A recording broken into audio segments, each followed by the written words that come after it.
The silk dress hit the bed like a declaration of war.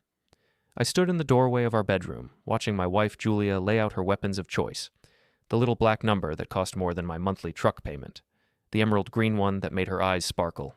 The same dress she'd worn on our anniversary 3 years ago, back when those sparks were meant for me. The red cocktail dress with the plunging neckline that she claimed made her feel professional. Right. Professional. "It's just a work conference, Ethan," Julia said without looking up, her voice carrying that practiced patience she used when explaining things to slow children. 3 days in Portland, team-building exercises, strategy meetings, the usual corporate nonsense. I watched her fold a set of black lace lingerie, La Perla, if the tags were right, and tuck it carefully between the dresses. Nothing says quarterly projections like a $500 bra set. "Since when does HR attend strategy conferences?" I asked, keeping my voice level. After 12 years of marriage, I'd learned that accusations only made her defensive. Questions, on the other hand, made her scramble.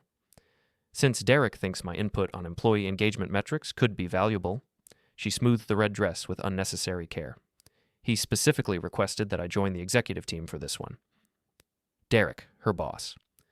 The CEO of TechFlow Solutions, a software startup that had grown from 3 guys in a garage to a 50-employee company in just 4 years. Derek Lyle, with his silver hair, expensive suits, and the kind of confidence that came from never being told no. Derek, who'd been paying a lot of attention to my wife's valuable input lately. "Funny how these executive strategy sessions always seem to happen at luxury resorts," I said, leaning against the doorframe. "Last month it was that place in Bar Harbor, now Portland's finest hotel. Must be rough, all that strategizing by the spa." Julia's hand stilled for just a moment, a tell I'd learned to recognize. Then she resumed packing, her movements sharp and efficient. "The company's doing well, Ethan. We can afford nice venues. Some of us are moving up in the world." There it was, the barb. The subtle reminder that while she was climbing corporate ladders, I was still running Falkner Custom Homes, the small construction business I'd built after leaving the Army. Sure, we weren't pulling in tech money, but we were solid. We employed 8 guys, had a waiting list of clients, and I took pride in every house we built. But pride didn't buy silk dresses or weekend trips to luxury hotels. "Who else is going?" I asked. "The usual executive team, Derek, obviously, Sarah from marketing, Tom from development, maybe a few others." She zipped up her makeup bag with more force than necessary. "Why the interrogation, Ethan? You've never cared about my work trips before." That was true, but her work trips had never involved packing like she was auditioning for a romance novel. They'd never involved her humming while she chose perfumes or spending an hour on her hair for a flight that left at 6 a.m. "Just curious about my wife's schedule," I said. "Crazy concept, I know." And Julia turned to face me fully for the first time since I'd entered the room. At 32, she was still beautiful, the kind of polished, professional beauty that turned heads in boardrooms and hotel lobbies. Her blonde hair was perfectly styled, her makeup flawless despite the early hour. She looked like success, smelled like ambition, and right now, she was looking at me like I was an obstacle to be managed. "You're being paranoid," she said, her voice softening into the tone she used when she wanted something. "I know you worry, but this is important for my career. Derek says if this project goes well, there might be a VP position opening up. Derek says. It was always Derek says these days. Derek thinks the quarterly reports need restructuring. Derek believes in work-life balance. Derek suggested she join the executive gym. Derek. I'm sure Derek has lots of opinions about your future," I said. Her eyes flashed. "What's that supposed to mean?" "Nothing. Just an observation." "No, you clearly have something to say, so say it." She crossed her arms, and I could see the fight building in her posture. This was familiar territory, the moment where I could either back down or escalate into an argument that would accomplish nothing except giving her more ammunition to justify whatever she was planning to do. I chose a third option. "Have a good trip," I said, pushing off from the doorframe. "I hope the strategy sessions are everything you're hoping for." The surprise on her face was almost worth it. She'd been geared up for a fight, ready to turn my concerns into evidence of my controlling nature, my jealousy, my inability to support her success. Instead, I'd given her exactly what she claimed to want, my blessing. "Oh," she said, deflating slightly. "Good. I mean, thank you, for understanding." "Of course. Marriage is about trust, right?" Something flickered across her expression. Guilt, maybe, or just annoyance that I wasn't playing my assigned role in whatever drama she'd constructed in her head. "Right," she said. "Trust." I watched her finish packing, noting every detail. The new perfume, Chanel, not the Victoria's Secret body spray she usually wore. The silk scarves that would photograph beautifully against hotel room windows. The shoes that were definitely not made for walking through convention centers. She was packing for an audience of one, and it wasn't me. When her phone buzzed with a text, she grabbed it quickly, angling the screen away from me. I caught a glimpse of a name, Derek, before she tucked the phone into her purse. "Car service?" I asked. "Derek's picking me up. No point in 2 cars at the airport." Of course he was. Probably in his BMW, with the leather seats and the sound system that cost more than most people's cars. Derek, being helpful. Derek, being considerate. Derek, spending 45 minutes alone in a car with my wife before their romantic weekend, strategy conference, even officially began. "Sounds efficient," I said. Julia studied my face, clearly trying to figure out if I was being sarcastic or genuine. After a moment, she seemed to decide it didn't matter. "I should be back Sunday evening," she said, wheeling her suitcase toward the door. "Don't wait up if the flight's delayed." "Wouldn't dream of it." She paused at the bedroom door, looking back at me with an expression I couldn't quite read. For a second, I thought she might say something real, an apology, an explanation, maybe even the truth. Instead, she smiled the same bright, professional smile she used on difficult clients. "Love you," she said, the words automatic and empty. "Love you too," I replied, because after 12 years, some responses were muscle memory. I listened to her heels click down the hallway, heard her call goodbye from the front door, listened to the sound of Derek's BMW pulling into our driveway. Through the bedroom window, I watched her slide into the passenger seat with practiced ease, saw Derek lean over to kiss her cheek, a greeting that lasted just a beat too long to be casual. They drove away together, leaving me standing in our bedroom surrounded by the evidence of her deception, the discarded clothes she'd deemed not pretty enough, the empty jewelry box where her wedding ring usually lived when she wasn't wearing it. I'd noticed she'd stopped wearing it to work 3 weeks ago. I sat down on the bed and pulled out my phone. It took me less than 5 minutes to find Derek Lyle's home address, his wife's name, Amanda, and her contact information. Social media made everything so convenient these days. My message to Amanda was simple and direct. "Mrs. Lyle, my name is Ethan Falkner. My wife Julia works for your husband at TechFlow. I'm sorry to contact you this way, but I think there are some things about this Portland trip that you should know. If you're willing to listen, I'd like to tell you what I've observed over the past few months. You deserve to know the truth about what your husband is doing." I hit send before I could second-guess myself. The response came back in less than 2 minutes. "Call me, now." I dialed the number. Amanda Lyle's voice was crisp, controlled, and absolutely furious. "Mr. Falkner," she said without preamble, "you have exactly 5 minutes to convince me you're not some kind of lunatic before I hang up and call the police." "Fair enough," I said, settling into my desk chair.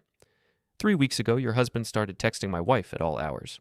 I know because she started keeping her phone face down during dinner, and Julia never met a notification she didn't immediately check. 2 weeks ago, she joined the executive gym, the expensive one downtown where your husband works out. She's never shown interest in fitness before, but suddenly she's buying workout clothes that cost more than my power tools. "Go on," Amanda said, her tone shifting from skeptical to interested. "Last week, Derek, your husband, started picking Julia up for work. Every morning, 7:30 sharp. She claims it's carpooling for environmental reasons, but Julia drives a Prius and Derek drives a BMW. The environmental math doesn't add up. What else?" I could hear her moving around, the sound of papers rustling. She was taking notes. "The work trip started 6 weeks ago. Always luxury locations, always overnight stays. Julia comes back with stories about team building and strategy sessions, but she can never quite remember specific details about what they discussed. She can, however, describe the hotel restaurants, the room service, and the thread count of the sheets in perfect detail." "The Portland trip?" Amanda said. "She's going to Portland. They left together this morning. Julia packed like she was going to a fashion show, not a business conference. Silk dresses, expensive lingerie, perfume that costs more than most people spend on groceries in a month." There was a long pause. When Amanda spoke again, her voice was deadly quiet. "Mr. Falkner, I'm going to ask you a direct question, and I want a direct answer. Do you believe your wife is having an affair with my husband?" "Yes," I said without hesitation. "I do." "So do I." The admission hung between us like a loaded gun. "How long have you suspected?" I asked. 2 months. Derek's been different, secretive, happy in a way that has nothing to do with me or our kids. He's been working late, taking calls in his office with the door closed, and yes, he's been taking a lot of business trips to very nice places. "Why haven't you confronted him?" Amanda laughed, but there was no humor in it. Because Derek is smart, and Derek is careful, and Derek has very expensive lawyers. If I'm going to move against him, I need proof. Real proof. Not just suspicions and circumstantial evidence. I understood. In the construction business, I'd learned that you never started a job without a solid foundation. Apparently, the same principle applied to destroying cheating spouses. What kind of proof? I asked. The kind that holds up in divorce court. The kind that ensures I get custody of my children and a fair share of the assets he's been working so hard to hide. Hide? Oh yes, Mr. Falkner. Derek's been moving money. Lots of money. Offshore accounts, cryptocurrency investments, real estate purchases in his brother's name. He's been planning his exit strategy for months. The pieces were starting to form a picture I didn't like. Julia wasn't just having an affair. She was having an affair with a man who was systematically preparing to abandon his family. And if Derek was planning to leave his wife, what did that mean for Julia's future? For our marriage? Mrs. Lyle. Amanda. If we're going to work together, you might as well call me Amanda. Amanda, what exactly are you proposing? I'm proposing we help each other get the proof we need. You know Julia's patterns, her passwords, her habits. I know Derek's business, his finances, his weaknesses. Together we can build a case that destroys them both. It was a tempting offer. The idea of having an ally, someone who understood what I was going through, someone who had resources and motivation. It was more than I'd hoped for when I'd sent that first message. But it was also dangerous. Amanda Lyle was clearly a formidable woman, and formidable women didn't get where they were by playing fair. What's your endgame? I asked. Derek loses his company, his money, and his access to our children. Your wife loses her job, her reputation, and her meal ticket. They both learn that actions have consequences. And us? We get justice, and we get the satisfaction of knowing that the people who betrayed us paid the price.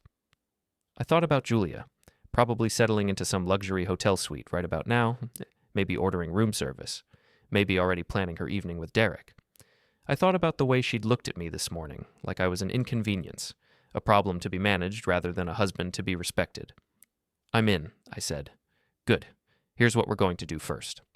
Amanda's plan was methodical and thorough. While Julia and Derek were in Portland, we would gather evidence. Amanda had already hired a private investigator who was documenting their activities. My job was to search Julia's home office, her computer, her personal belongings, anything that might provide proof of the affair or evidence of financial impropriety. Be careful, Amanda warned. Don't take anything that would be considered theft. Photograph documents, don't remove them. Copy files, don't delete them. We need to be smarter than they are. Understood. And Mr. Falkner? Ethan?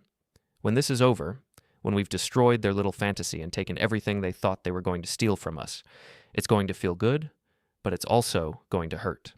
Are you prepared for that? I looked around my bedroom, at the space I'd shared with Julia for 8 years, at the photos on the dresser showing happier times, at the life we'd built together that she was apparently ready to throw away for a chance at something shinier. I'm prepared, I said. After we hung up, I sat in the quiet house for a long time, thinking about what I'd just committed to. This wasn't just about catching Julia in an affair anymore. This was about war. This was about making sure that when the dust settled, she understood exactly what she'd lost and exactly what it had cost her. I started with her laptop. Julia wasn't particularly tech-savvy, which worked in my favor. Her passwords were variations of the same theme, our anniversary date, her maiden name, the name of her childhood dog. It took me less than 10 minutes to crack her email. What I found there made my stomach turn. Dozens of messages between Julia and Derek going back 3 months. They started professional, discussions about projects, meeting schedules, company policies, but they quickly evolved into something else entirely. Derek, looking forward to our dinner meeting tonight. I've made reservations somewhere special. Julia, I'll wear the dress you liked. Derek, you looked beautiful today. I couldn't concentrate during the board meeting. Julia, good. I like being a distraction. Derek, Amanda's visiting her sister this weekend. My house will be empty. Julia, Ethan's working late on the Henderson project. I could come by. The messages became more explicit, more detailed, more devastating with each exchange. They discussed their feelings, their plans, their shared fantasy of being together permanently. Derek promised Julia a future, a VP position, financial security, a life of luxury that I could never provide. Julia promised Derek her complete devotion, her willingness to leave everything behind for him, her excitement about starting over with someone who understood her ambition. I screenshot everything. In her browser history, I found searches for divorce lawyers, articles about asset protection, and research on states with favorable alimony laws. Julia hadn't just been planning an affair, she'd been planning her exit strategy too, but the most damaging evidence was in a folder labeled Personal Projects. Inside were photos, dozens of them. Julia and Derek at restaurants, at his house, in hotel rooms. They weren't explicit, but they were intimate. Couple photos. The kind of pictures people took when they were building a relationship, creating memories, documenting their happiness. The kind of pictures she used to take with me. I copied everything to a secure drive and sent duplicates to Amanda. Then I put Julia's laptop back exactly as I'd found it and moved on to her closet. Hidden behind her winter coats, I found a small box containing receipts. Hotel bills, restaurant charges, purchases from expensive lingerie stores, all paid for with a credit card I'd never seen before. Julia had been financing her affair with secret debt, building up charges that would eventually become my responsibility when the divorce proceedings began. I photographed every receipt. By the time I finished searching the house, I had enough evidence to bury Julia's reputation and Derek's career. But Amanda was right. This was just the beginning. We needed more than proof of adultery. We needed leverage. My phone buzzed with a text from Julia. "Arrived safely. Hotel is beautiful. Miss you already." I stared at the message for a long time, thinking about all the lies contained in those 12 words. Then I typed back, "Miss you too. Have fun at your meetings." Two could play the lying game, but I was better at it than she was because I'd learned from a master. The photos arrived at 2:17 a.m. Amanda's private investigator was thorough. I had to give him that. 23 high-resolution images of Julia and Derek's first day in Portland, each one more damning than the last. Derek picking Julia up at the airport. Not unusual, except for the way his hand lingered on her lower back as he guided her to his rental car. Julia and Derek checking into the Heathman Hotel, separately, but with rooms on the same floor, paid for with Derek's personal credit card rather than the company account. Derek and Julia having dinner at Le Pigeon, Portland's most romantic restaurant, seated at a corner table where Derek fed her bites of his dessert, while she laughed at something he whispered in her ear. The final photo showed them entering Derek's hotel room together at 11:43 p.m. Julia was carrying her shoes in one hand and Derek's suit jacket in the other. Her hair was mussed, her lipstick gone, and she was looking up at Derek with an expression I recognized, the same look she used to give me during our honeymoon. I forwarded the photos to my lawyer with a note. "Retainer check is in the mail. We need to talk Monday morning." Then I called Amanda. "Did you see them?" she asked without preamble. "I saw them. Your PI is worth whatever you're paying him." Her. And yes, she is. But photos are just the beginning, Ethan. We need to hit them where it really hurts. "I'm listening." Derek's been embezzling from the company. Small amounts, spread across multiple accounts, disguised as consulting fees and business expenses. I've been tracking the discrepancies for weeks. "How much are we talking about?" "Nearly $200,000 over the past 6 months. Enough to fund a very comfortable lifestyle for two people who are planning to disappear together." The number hit me like a physical blow. $200,000. More money than I made in a good year, more money than Julia and I had in our savings account, more money than we'd ever discussed spending on anything. "Julia knows about this?" "Your wife is the head of HR, Ethan. She's been signing off on the fake consulting contracts, approving the fraudulent expense reports, and helping Derek cover his tracks. She's not just having an affair, she's an accessory to embezzlement." I sat down hard in my kitchen chair. This was worse than I'd imagined. Julia wasn't just cheating on me, she was committing crimes. And when Derek's embezzlement was discovered, she'd be facing criminal charges right alongside him. "What do we do with this information?" I asked. "We use it as leverage. Derek thinks he's been clever, but he's left a paper trail that leads directly back to him and your wife. When we're ready to move, we'll have enough evidence to destroy them both professionally and personally." "When do we move?" "Soon. But first we need to make sure they're completely committed to their course of action. We need them to make choices they can't take back." Amanda's plan was elegant in its simplicity. We would let Julia and Derek believe they were getting away with everything. We would encourage their relationship, support their professional ambitions, and give them enough rope to hang themselves. Meanwhile, we would document everything. Every lie, every stolen dollar, every moment of betrayal. When we finally revealed what we knew, the evidence would be so overwhelming that they'd have no choice but to accept our terms. "What are our terms?" I asked. "Derek signs over his shares in TechFlow to me as part of our divorce settlement. Julia loses her job and any claim to severance or unemployment benefits. They both leave town quietly, and they never contact our families again." And if they refuse? Then we turn our evidence over to the police, the IRS, and the State Bar Association. Derek goes to prison for embezzlement, Julia goes to prison as an accessory, and they both spend the next decade dealing with criminal charges and civil lawsuits. It was a good plan, a thorough plan, a plan that would give us everything we wanted while ensuring that Julia and Derek lost everything they'd worked for. But it was also a plan that required patience, and patience had never been my strong suit. How long do we wait? I asked. Until they make their next mistake. And trust me, Ethan, they will. Cheaters always get overconfident. They always push too far. Amanda was right. Julia's next mistake came Sunday evening when she returned from Portland. I was waiting in the living room when she walked through the front door, her suitcase wheels clicking across the hardwood floor. She looked radiant, her skin glowing, her hair perfectly styled, her clothes expensive and elegant. She looked like a woman who'd spent the weekend being pampered and adored. She looked like a woman in love, just not with her husband. How was the conference? I asked, not looking up from my laptop. Productive, she said, settling onto the couch beside me. Really productive. Derek thinks the new employee engagement initiatives could revolutionize how we approach corporate culture. Sounds fascinating. Learn anything useful about quarterly projections? Julia's smile faltered slightly. Quarterly projections? You mentioned that was one of the topics you'd be covering. The strategy sessions on quarterly projections? Oh, right. Yes, we covered those too. Very comprehensive discussions. She was lying badly, stumbling over details she should have been able to recite in her sleep if she'd actually attended business meetings. But she was also glowing with happiness, practically vibrating with excitement about whatever had happened in Portland. Derek seems to really value your input, I said casually. He does. Actually, Ethan, there's something I need to tell you. Julia turned to face me fully, her expression serious. Derek offered me a promotion. Congratulations. What kind of promotion? Vice President of Human Resources. It would mean a significant salary increase, more responsibility, and... She paused, as if choosing her words carefully.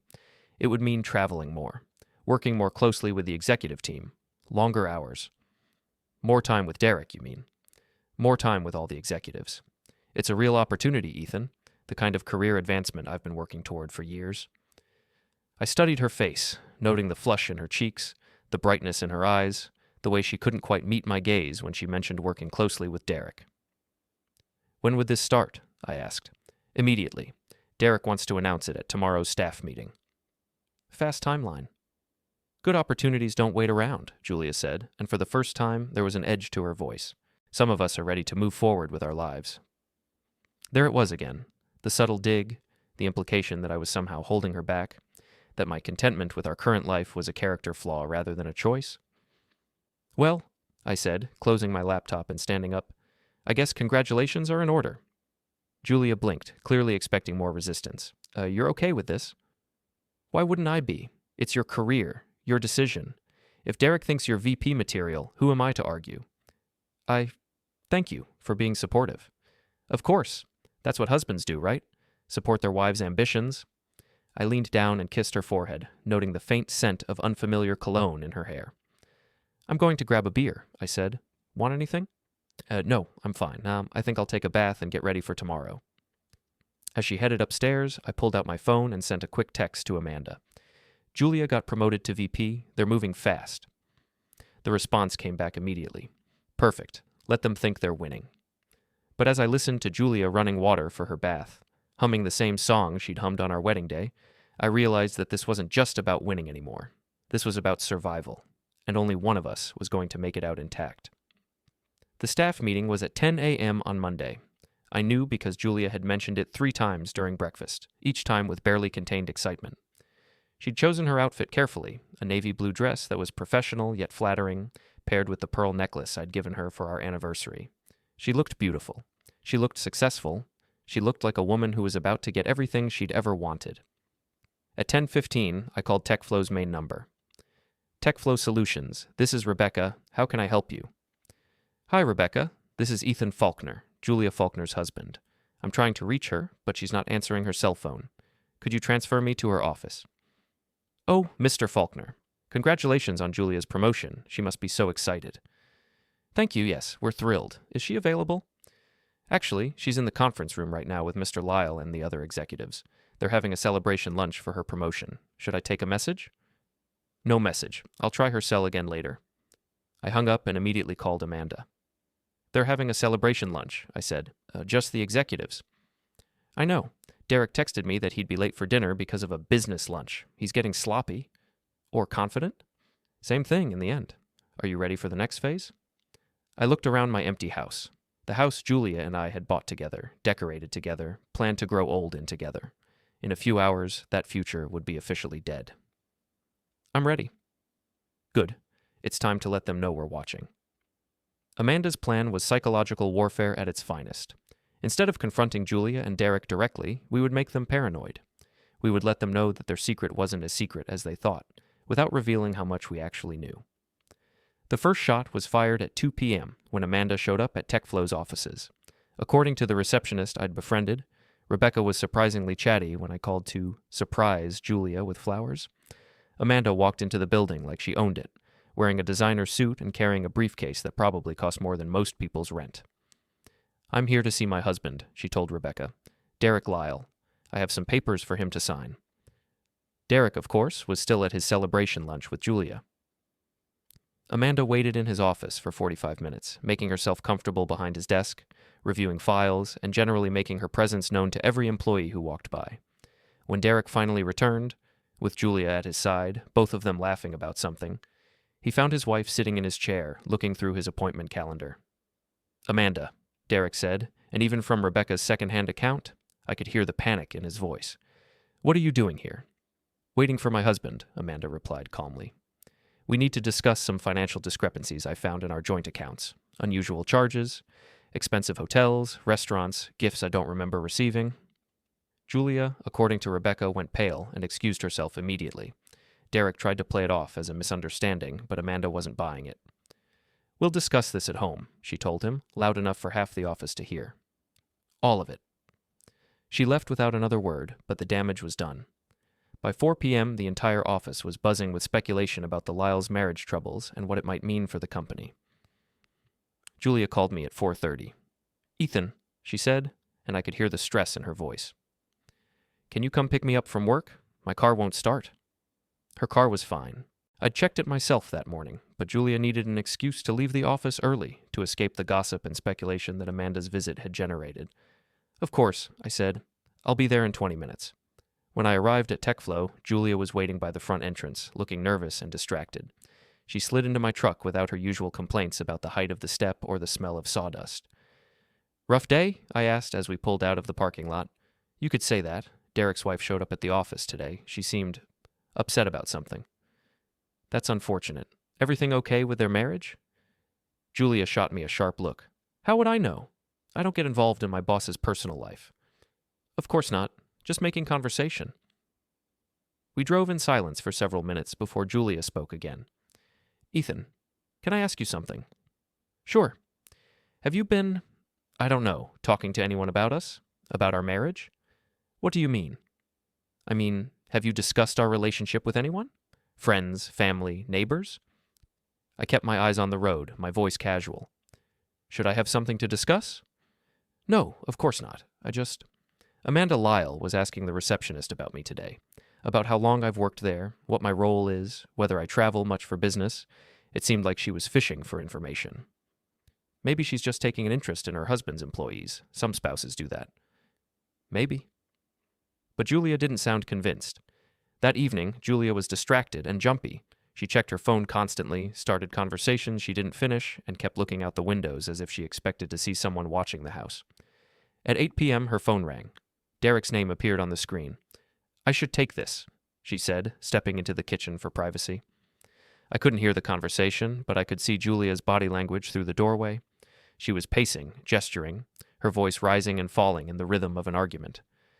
After 10 minutes, she returned to the living room looking shaken. Everything okay? I asked. Fine, just work stuff. Derek seemed upset. He's dealing with some personal issues. It's affecting his focus at the office. Must be difficult for you, having to manage a distracted boss. Julia's eyes narrowed. What's that supposed to mean? Nothing. Just that it's hard when personal drama spills over into the workplace. There's no drama, Ethan. Derek is a professional, and so am I. I never said you weren't. But Julia was already standing up, her movements sharp and agitated. I'm going to take a shower and go to bed early. I have a big day tomorrow. New VP responsibilities?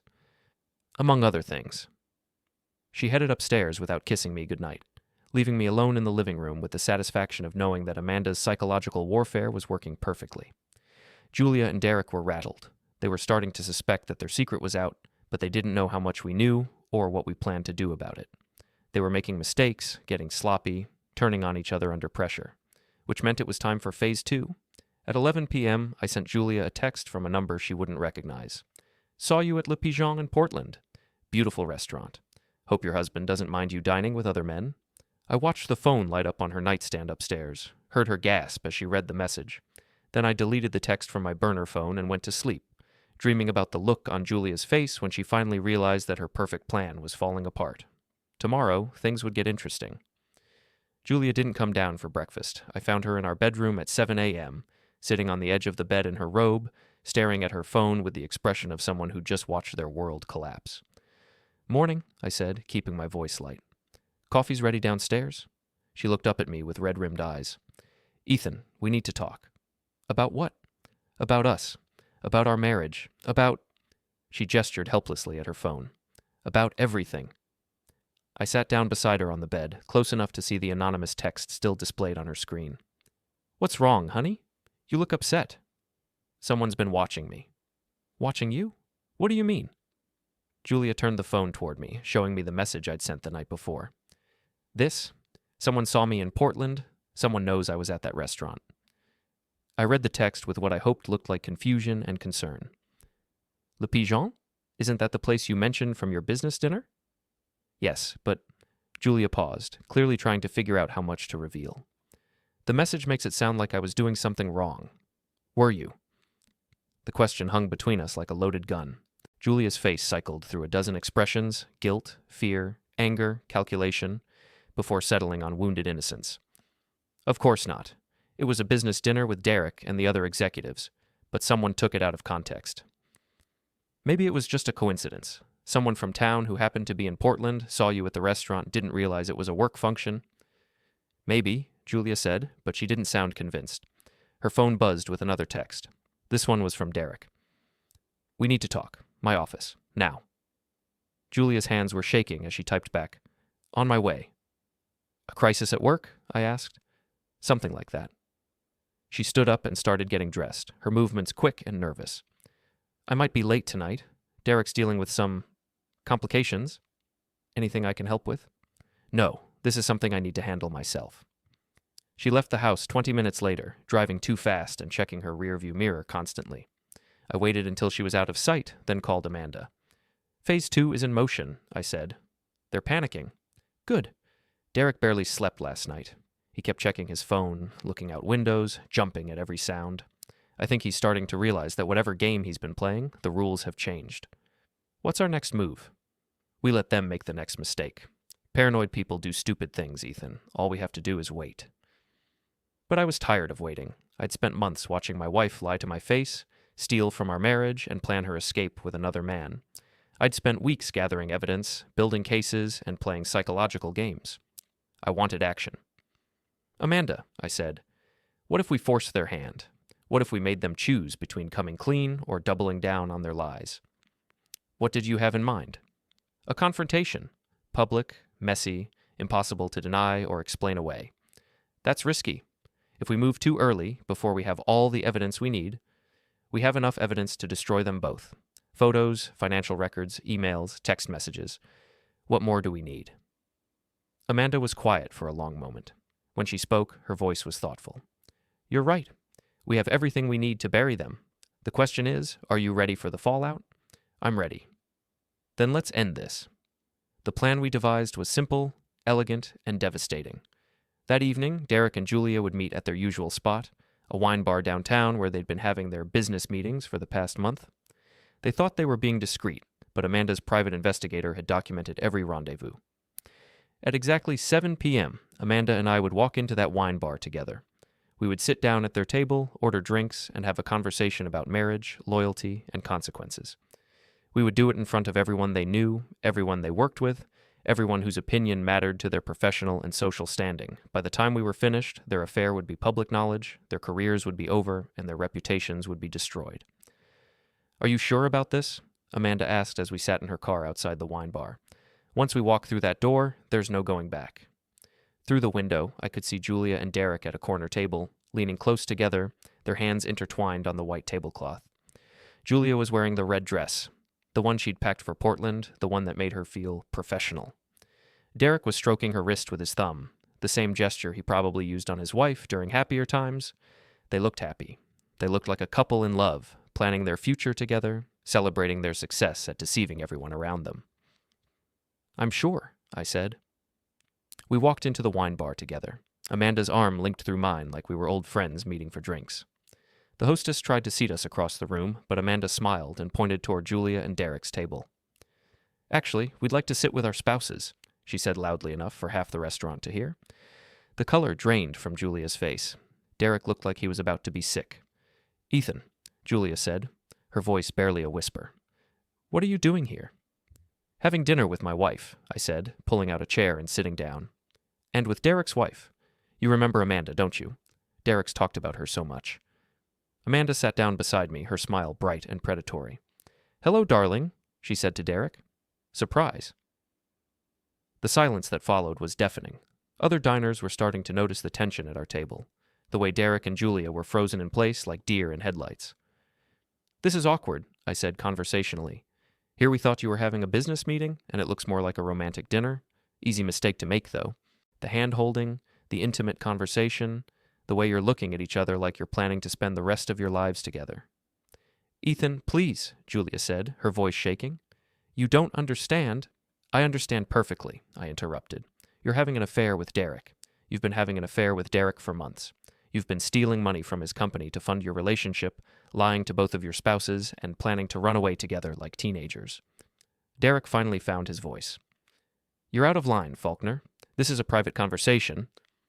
"Nothing about your relationship with my wife is private anymore," I said. "Amanda and I have been comparing notes. Photos, emails, financial records, hotel receipts. We know everything." Amanda opened her purse and pulled out a manila folder.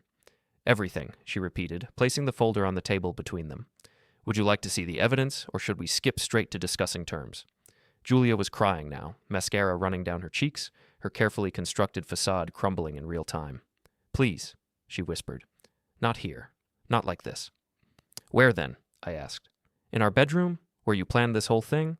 In Derek's office, where you signed the fake consulting contracts? In the hotel rooms where you celebrated stealing from your families?" The entire restaurant was watching now. Conversations had stopped, servers were hovering nearby, and I could see people pulling out their phones to record the drama. Derek stood up abruptly, his chair scraping against the floor. "I don't have to listen to this." "Yes," Amanda said calmly.